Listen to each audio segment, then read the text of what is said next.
Imagine a famous New York hotel suddenly bleeding reservations. A rumor has started spreading across the city that the building is about to close its doors and be converted into a department store. Naturally, the hotel management panics.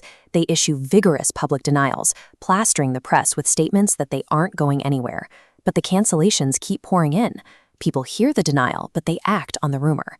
Then, a consultant steps in and suggests a completely different approach. The hotel's Maitre d'Hotel is nearly as famous as the establishment itself. The consultant advises management to immediately renew his contract for 5 years at a massive salary and to loudly announce that specific contract to the press. The rumor vanishes overnight. The public sees the heavy financial commitment of a multi-year contract and instantly concludes that a hotel planning to close wouldn't make that kind of investment. The strategy works perfectly because it bypasses logical argument and speaks directly to human behavior. The mastermind behind this maneuver belonged to a new class of strategist, the Public Relations Council. One of its earliest pioneers was a man named Edward L. Bernays. These practitioners operate differently than traditional advertisers. They act as applied psychologists, studying the hidden mechanics of the human brain to figure out exactly why we act the way we do. We like to think that our choices, the food we eat, the clothes we wear, the political candidates we support, are the result of our own independent rational deduction. To understand how society is actually directed, we must look past the surface of standard advertising and examine how these invisible architects navigate our deepest psychological blind spots. Public relations councils don't argue points. They manufacture reality through physical circumstances. Take the 1919 campaign for Lithuania.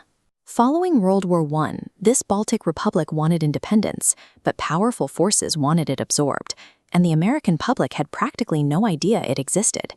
Instead of begging politicians for recognition, the campaign flooded America with tangible Lithuanian culture. They fed newspapers stories about sports. They hosted concerts of local music. They circulated exhibits of amber jewelry and studies on the ancient language. By making the nation culturally vivid to the average citizen, they built a sudden, massive wave of public interest. Politicians in Washington found themselves dealing with an energized electorate that suddenly cared deeply about this small republic. The campaign didn't argue the political facts of independence.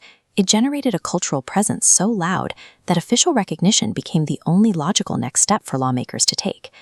Why are our brains so easily guided by these manufactured events? Why don't we see the strings being pulled? It comes down to a cognitive shortcut that journalist Walter Lippmann called a stereotype. The world is an overwhelmingly complex place. To survive the daily barrage of information, our brains rely on prepackaged, recognizable shorthand to make quick judgments. We group these stereotypes together into what psychologists call logic-proof compartments. Because humans are social animals terrified of physical and social isolation, we fiercely protect our herd's shared beliefs. When contradictory facts try to penetrate that barrier, the compartment actively repels them. We maintain our opinions not because they hold up to rigorous logical testing, but because agreeing with our group provides a profound sense of safety. The PR Council knows that attacking a herd's belief directly is useless. It only triggers that defensive resistance. Instead of targeting the masses, they target the herd leaders. When a major packing house wanted to sell more bacon, their council didn't waste time running ads about how tasty bacon was. They commissioned a survey of physicians who confirmed a basic medical truth: a heavy breakfast is dietetically sound. Doctors were the trusted authority, and their medical advice drove a nationwide spike in bacon consumption. Later, when the rising trend of short, bobbed hair threatened the hairnet industry, the strategy was identical. They mobilized prominent clubwomen and community leaders to publicly denounce the bobbed hair trend. The principle is consistent. When a trusted authority figure shifts their stance, the group's compartment shifts with them, and the entire herd follows without question. This dynamic relies on a continuous feedback loop.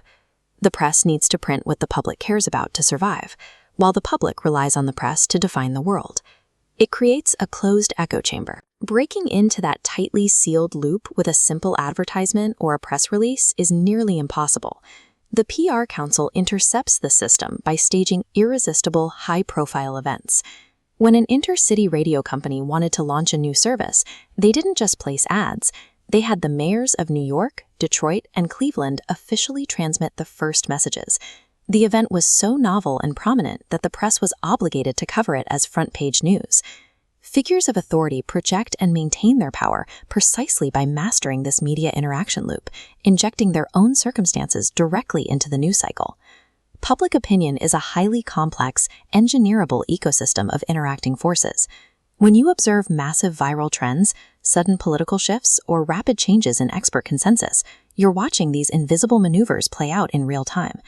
Recognizing these mechanics won't make you entirely immune to social engineering. But it does give you a distinct modern advantage: the ability to recognize exactly who is building the stereotypes inside your own head.